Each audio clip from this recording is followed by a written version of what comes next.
Hello, I'm Peter Henson and I'm Stage 6 Deputy and Coordinator of the Subject Selection Process. This presentation outlines the requirements of the awarding of a HSC to students and the types of subjects which need to be selected to meet these requirements.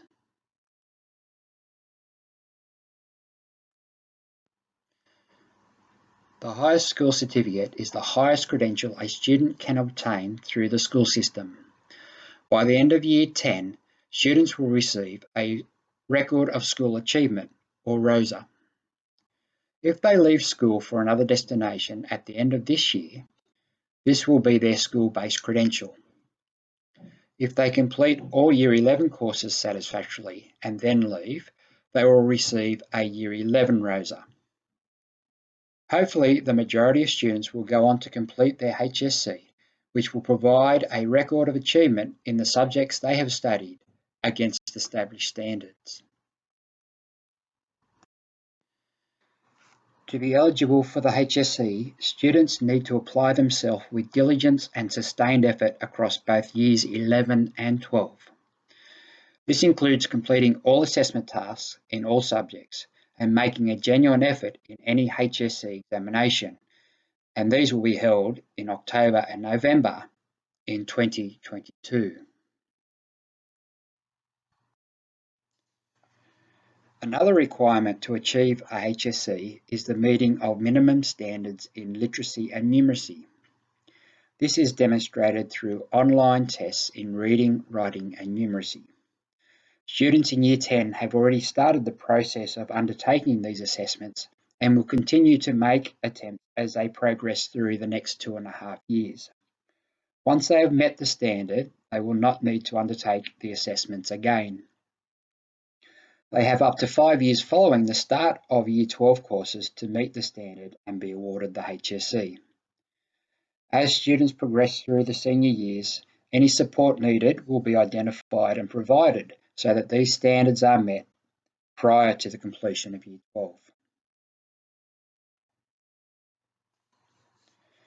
In addition to the requirements already discussed, students must undertake a mixture of courses to be awarded a HSC.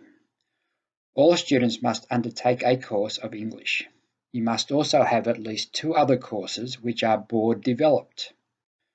Most subjects are 2 units, and as a result, most students will need to do the equivalent of 6 subjects in total in Year 11 and 5 in Year 12.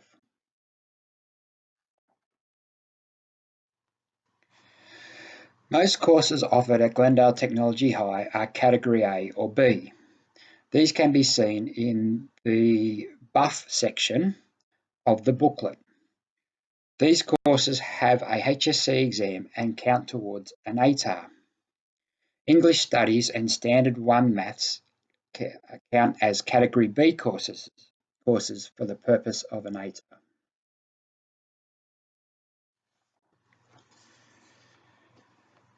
Board-endorsed courses do not have an examination to undertake and cannot be counted towards an ATAR. Many students undertake these subjects through a particular interest in them, but while they do not have an external exam, they still have an internal assessment requirement. These courses are in the pink pages of your course booklet.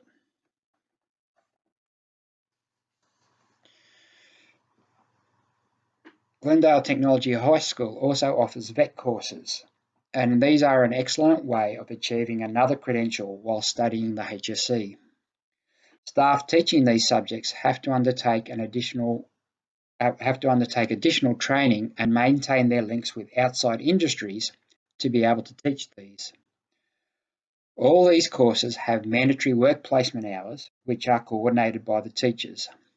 These courses are Category B, and most have an optional HSC exam, which must be undertaken if the course is needed to count towards an ATAR.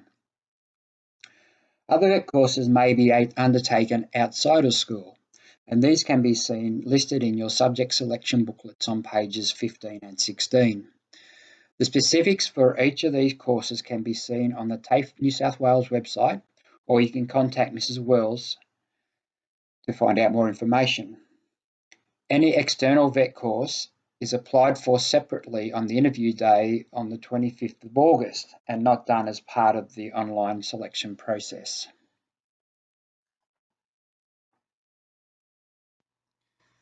The ATAR is one method which can be used by students to gain university entrance. The ATAR provides the discrimination required by universities for the selection process. The ATAR is not a score, but it is a rank of students across the state based on the combined results of their best 10 units. There are several other methods of achieving entrance to university, but the ATAR is the most predominant.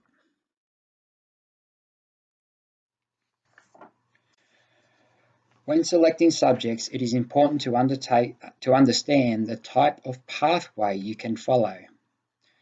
There is a range of options for students, and it is important to have an understanding of the destination following the HSC to assist in determining the pathway to get there. You could choose an academic pathway, another with the idea of developing skills required for future vocational learning, or you might be just looking to come back to school initially but leave once you find employment.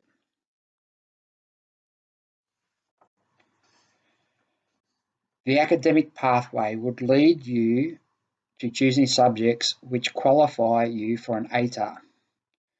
Don't worry about aspects of scaling of subjects affecting an ATAR. Just choose subjects that match your interests. You will do better at these, which is the biggest factor affecting an ATAR achievement.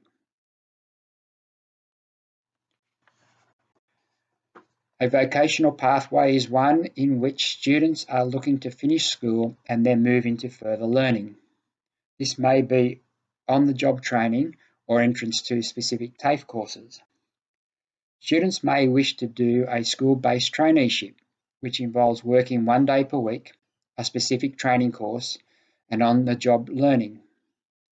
Students who take this pathway need to be organised so that they can complete work they miss on their day of work. Other students may wish to complete their HSC but not obtain an ATAR. We would still encourage further study at TAFE or another institution following the completion of their HSC, however. The final pathway is for those students who need to return to school as they have not turned 17 and have not obtained full-time employment or are not attending TAFE full-time. The school is offering this pattern of study to prepare students for full-time work, and it focuses on the skills required for this to occur. Our hope is that students will exit this course to full-time employment throughout the year. Whichever pathway you are choosing, get help and advice about the subject choices from those you trust. While the list above is quite long, we have left friends off this list. In this process, you need to think about what is best for you and not what your friends are doing. During the interview process on the 25th of August, we can clarify the pathway you are on and whether your subject choices are the right ones. We will confirm you will meet the requirements of the HSC with the choices that you have made, and we'll also provide the opportunity for you to choose an external TAFE course if you like. Please also ensure that you have a look at how to make the subject choices video so you know the process and when this needs to be finalised. Thank you for your time.